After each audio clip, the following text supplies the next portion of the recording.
लेकिन जीव की जानकारी नीचे, जो आत्मा से नीचे है, उस जीव की जानकारी, और जो आत्मा से ऊपर है उस परमात्मा की जानकारी सिवाय परमेश्वर के और किसी को नहीं होता। नीचे जीव, आत्मा से नीचे जीव, ईश्वर से नीचे जीव, और आत्मा ईश्वर से ऊपर परमात्मा परमेश्वर, खुदा गाड भगवान की जानकारी सिवाय भगवान के और किसी को नहीं होता। किसी भी गुरु जी को, किसी भी ऋषि मुनि को, किसी भी संत महात्मा, आलिम औलिया, पीर पैगंबर को जीव रूह सेल्फ की जानकारी नहीं होती। जीव रूह सेल्फ की जानकारी नहीं होती। आप देख लीजिए किताबों को निकाल करके, गुरु जी लोगों की किताबों को निकाल कर देख लीजिए। और तो और है, यमराज जो रात दिन जीव की ही ड्यूटी करता है, यमराज जो रात दिन जीव की ही ड्यूटी करता है, जीव को ले जाना, नरक में स्वर्ग में रखना,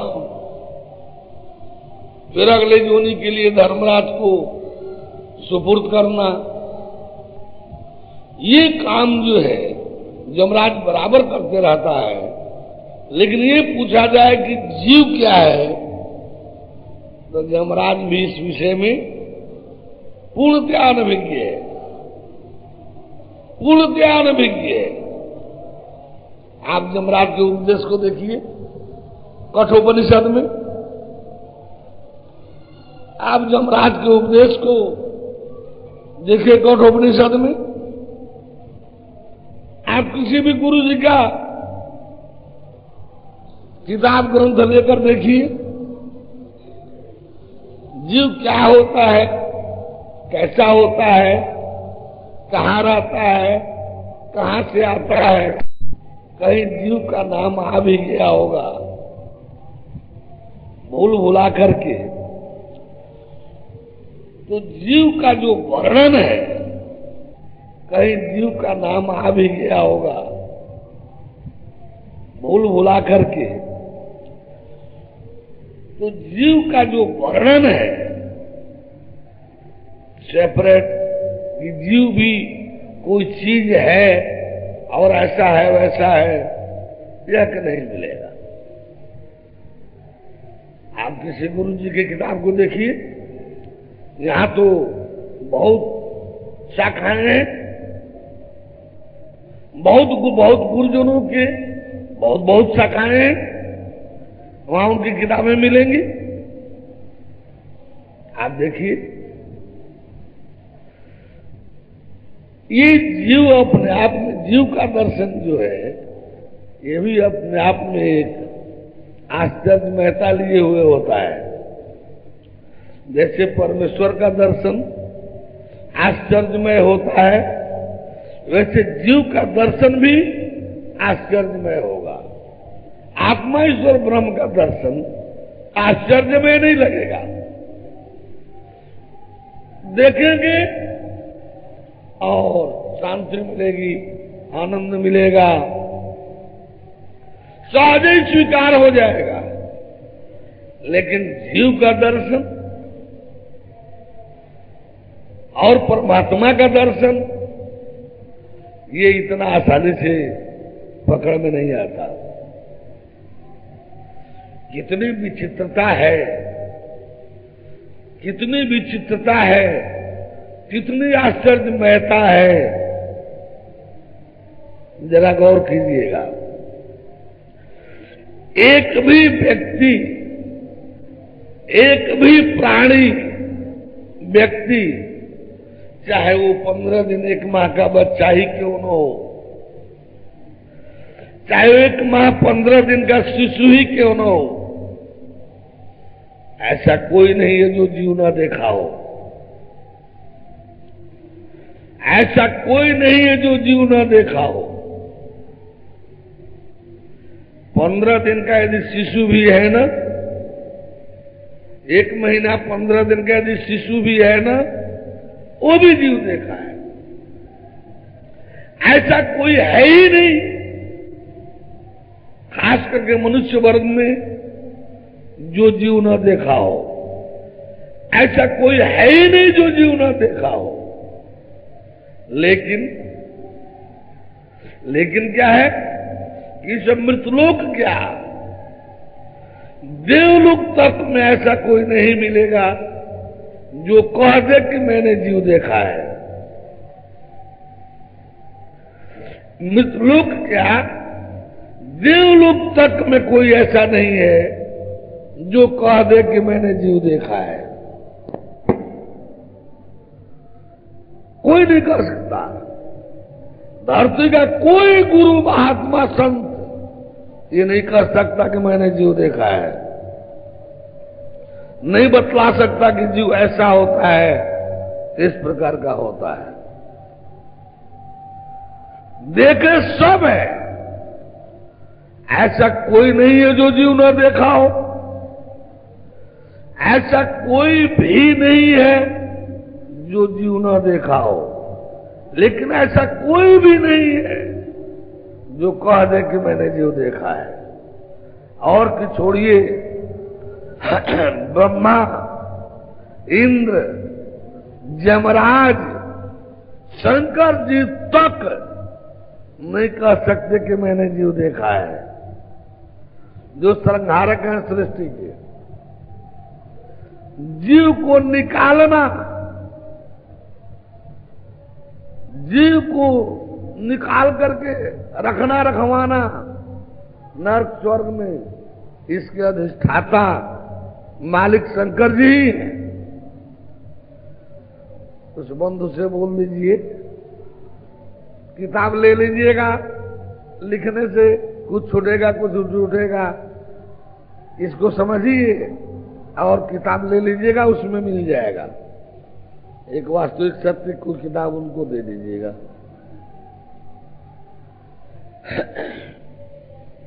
वास्तविक सत्य वाला दे देना, उसमें सब डिटेल्स। तो आत्मा ईश्वर ब्रह्म की जानकारी दर्शन सहज है।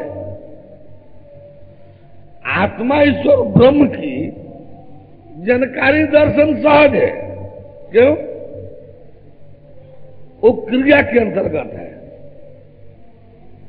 कर्म और क्रिया के अंतर्गत होने रहने वाली चीजों को आप हम आसानी से पकड़ सकते हैं। किसी कर्म अथवा क्रिया के माध्यम से मिलने वाली यदि कोई चीज होती है तो वह कर्म और क्रिया करके आप हम उसे पा सकते हैं। लेकिन जीव में कोई कर्म क्रिया होता ही नहीं। जैसे परमात्मा में कोई कर्म क्रिया नहीं होता। बोले ब्रह्म परमेश्वर की।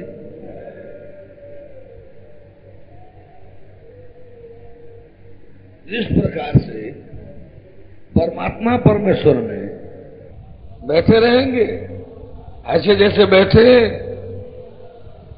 और वो सदगुरु जो है, तत्व ज्ञानदाता जो है, वो सारे वो अपना करेगा, कराएगा, दिखाएगा, और आप देखेंगे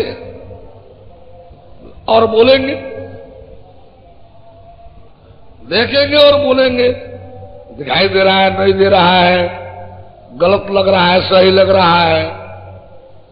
वहां आप पर कोई दबाव भी नहीं रहेगा, कोई प्रेशर नहीं रहेगा, बिल्कुल खुल्लम खुला छूट रहता है आपको बोलने के लिए कि झूठ को झूठ ही कहना है, गलत को गलत ही कहना है, सही हो तब सही कहना है। दबाव ये नहीं होगा कि मान लीजिए, प्रेशर ये रहेगा कि भैया झूठ न मान लीजिएगा, गलत न मान लीजिएगा, दिल खोल करके स्पष्टता जानना देखना है, और गलत को गलत, झूठ को झूठ और सच को सच कहना है। कोई ऐसा दबाव नहीं रहेगा कि आप हमारी बात मान लीजिए। मनवाने वाली ये संस्था ही नहीं है। न हम लोग किसी का मानते हैं कहने मात्र से, और न हम लोग अपना किसी को मनवाते हैं। सच्चाई जानने का कोशिश करते हैं और हर किसी को सच्चाई जनाने दिखाने का भी प्रयास करते हैं, कोशिश करते हैं। हमारे यहां मानना शब्द ही नहीं है, हमारे यहां शब्द है जानना, देखना, समझना, परखना। हर प्रकार से सत्य ही हो, हर प्रकार से सत्य ही हो, फिर स्वीकार करना। जब नो डाउट की, जब निशंक की स्थिति आ जाए, जब कोई शंका न रह जाए, जब कोई संदेह न रह जाए, तब स्वीकार करना है। अब हम लोग फिर मूल विषय खोलें। जीव क्या है, कैसा है? जीव क्या है? छोड़ दो। जीव क्या होता है पहले इसे आप सब जानिए। जीव कोई अलग से हम पॉकेट में लेकर नहीं आए हैं कि 27 तारीख को फट पॉकेट में से निकालेंगे और दिखा देंगे। जीव वही है जो हर शरीरों में है, हम। जीव वही है जो आपके शरीर में है, हम, मैं। माता जी वहीं से कर ले ना। जीव वही है जो सभी शरीरों में हम करके, मैं करके, आई करके, अहम करके, जो सभी शरीरों में स्थित है, वही जीव है। उसी को देखना है। वही जीव है, उसी को देखना है, तर्क से नहीं। ये दर्शन फिलॉसफी वाला नहीं है। ये दर्शन फिलॉसफी वाला नहीं है। ये दर्शन होने के बाद आप फिलॉसफर नहीं कहलाएंगे, नोअर एंड सीयर कहलाएंगे। फिलॉसफर नहीं कहलाएंगे, नोअर एंड सीयर कहलाएंगे। जानने और देखने वाला। देखना है, देखना। देखना शब्द है, देखना। ऐसी पद्धतियां, विधियां हैं, ऐसी स्थितियां हैं जिसमें शरीर और जीव दोनों अलग अलग होते हैं। 3 भाग है स्वाध्याय में। जीव से संबंधित जो दर्शन का जानकारी और दर्शन का विधान होता है, उसका नाम है स्वाध्याय। फिर डाउन हो गया।